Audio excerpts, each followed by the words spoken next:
À mesure que décembre atteint son milieu, quelque chose d'extraordinaire se produit dans le ciel. Mais pourquoi les gens du monde entier lèvent-ils la tête vers le ciel la même nuit chaque année? Pourquoi le ciel se remplit-il soudainement de traînées de lumière certaines nuits? Et surtout, d'où viennent ces lumières? Pourquoi apparaissent-elles dans différentes couleurs? Et pourquoi certaines explosent-elles comme des boules de feu?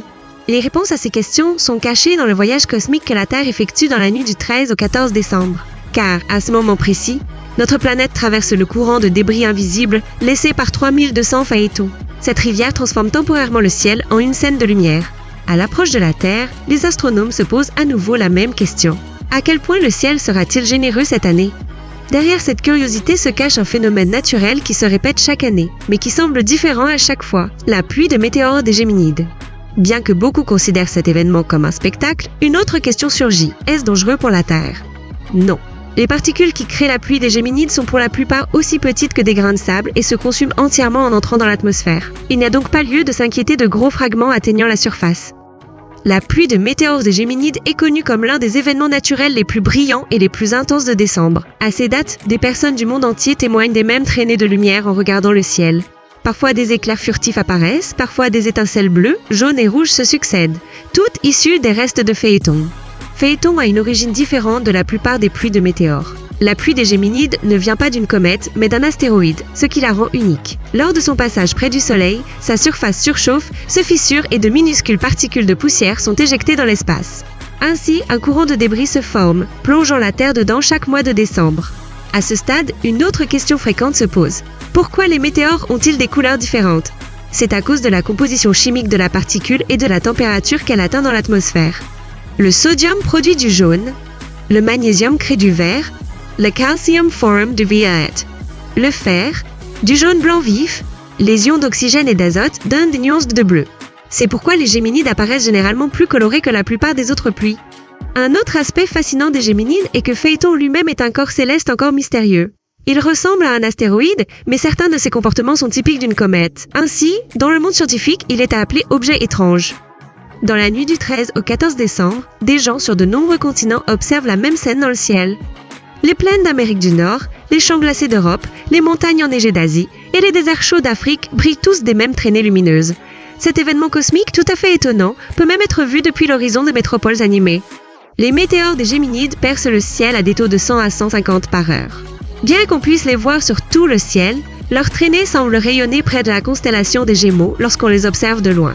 Et les gens se demandent, ces particules se consument-elles complètement dans l'atmosphère? Oui, presque toutes sont de taille millimétrique et s'évaporent entièrement dans l'atmosphère. Il est pratiquement impossible de trouver un fragment des Géminides assez grand pour atteindre le sol.